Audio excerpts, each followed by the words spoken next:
Getting tired of mindlessly spinning around on the battlefield with your whirlwind build? Well, I've got some great news for you, because this is probably the most fun barbarian build out there, and it is extremely powerful on Torment Difficulty.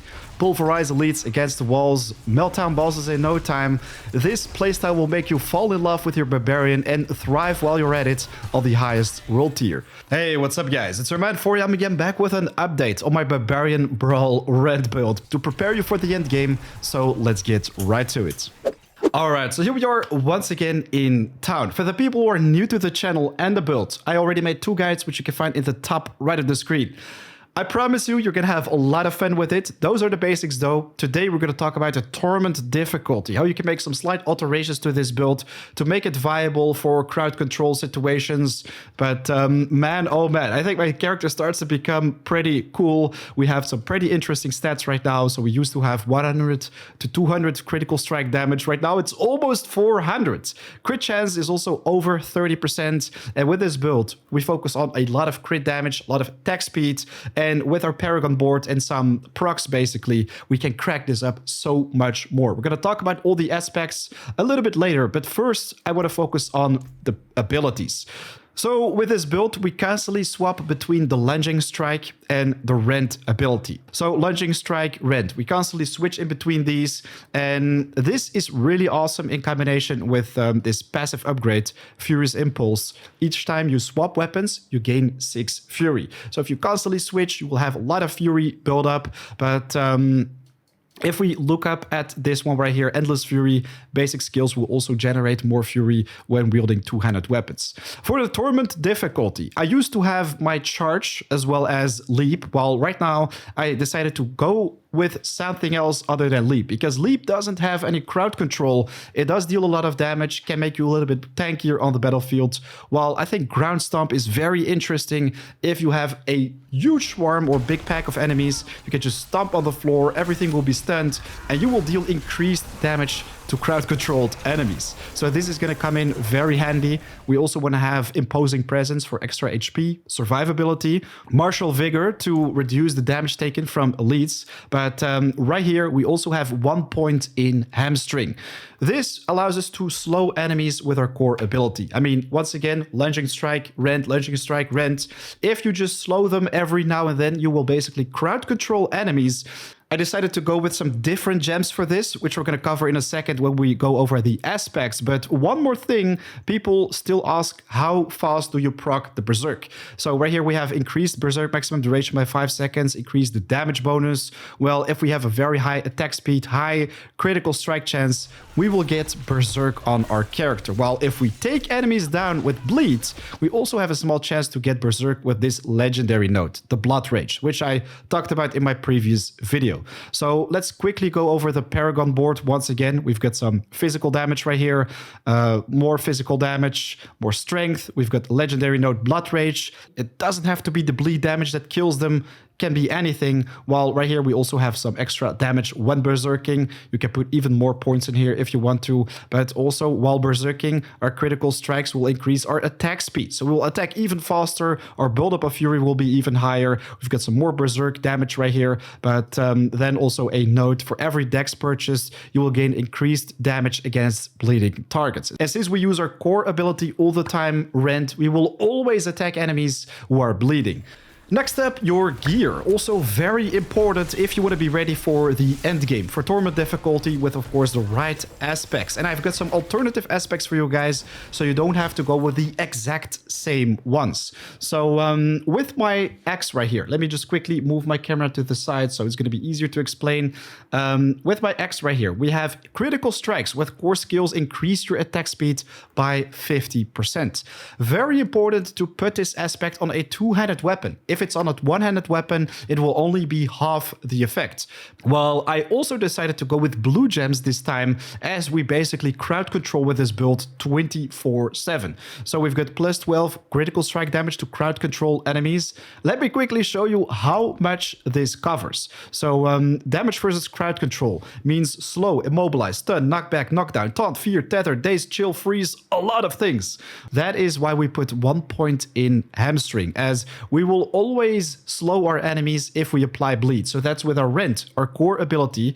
And of course, we also have our ground stomp, which stuns our enemies, as well as the charge. With this secondary upgrade, take damage and are also stunned. But it really doesn't matter as long as you hit them with your core ability, Rend, you will crowd control enemies, deal a lot more critical strike damage. So you want to make sure you put blue gems in both your two-handed and one-handed weapons.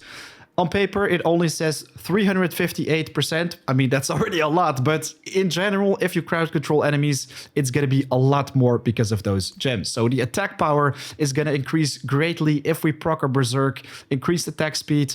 I know it's pretty difficult to get your hands on this specific aspect or imprint, so I also have some alternatives for you guys. Rapid offensive aspect, basic skills, gain attack speed. This is basically what I have on my current sword. This allows you to build your fury up so much faster. So this one right here has plus 50%. Again, be sure to put it on your two-handed to have the double effect. You can also see that right here, one-handed weapon, regular, two-handed weapon, power increased by 100%. Well, you can also put it on your amulet. Attacking enemies with basic skills will also increase the damage of my next core skill. So that's also a pretty nice one to get your hands on since you're always using basic skill, core skill, basic skill, core skill. My mace has a pretty bad aspect right now, while the build still works like a charm. I mean, this is a good imprint, but I don't want to have it on my two-handed weapon. So ideally, you want to have basic attacks, gain 50% speed on your bludgeon weapon, and you want to have the crits with the core skills on your slashing weapon, or bleed weapon, let's say. On my ring, enemies damaged by kick or charge will explode after you kill them, so that will deal a lot of damage if you take a big pack of smaller mobs, push them against the wall with an elite. This is a temporary ring. Shout skills generate fury. Not very interesting for this build. Stunning a bleeding enemy will deal a lot of damage of their bleeding amount as physical damage. Helmet is also a temporary one since I recently moved into Torment. Needed to have some extra stats. But the imprint, basic skills grant plus 20% damage reduction is also going to be very nice on Torment difficulty. We've got some pretty sweet ones right here. While you have a barrier active, there is a chance to ignore incoming damage from enemies, gain damage reduction from nearby bleeding enemies. If you're always applying bleed, you will have more damage reduction. Deal increased damage while you have a barrier active. This is something, if you put it on a two-handed weapon, you will deal 50% more damage when you have a barrier. And you can apply barriers to you when you're attacking elites with certain aspects. You gain up to 50% increased armor as long as you're attacking enemies. Also an awesome one. This is the one which I was looking for. Critical strikes with core skills increase your attack speed. So this is something I can put on my blade later on and then put the aspect from this sword on my mace. Let's talk about the weapon expertise one more time, because this can be a little bit confusing with the build as we're using different two-handed weapons.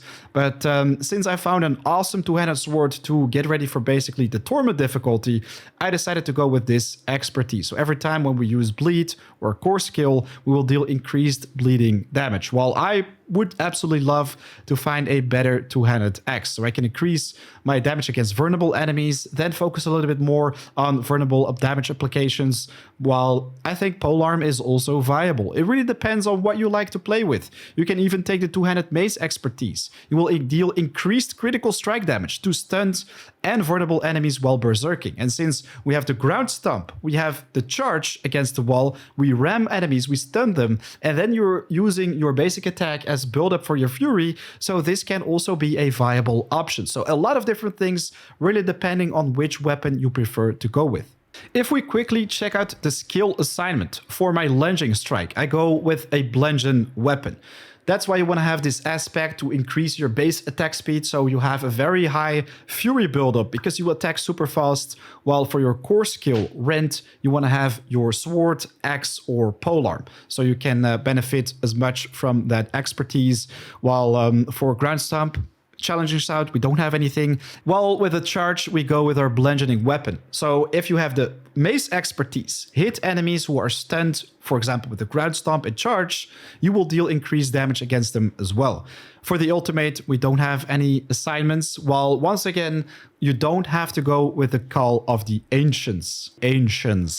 Not Asians. That's not what I'm saying. I get this in the comments so much.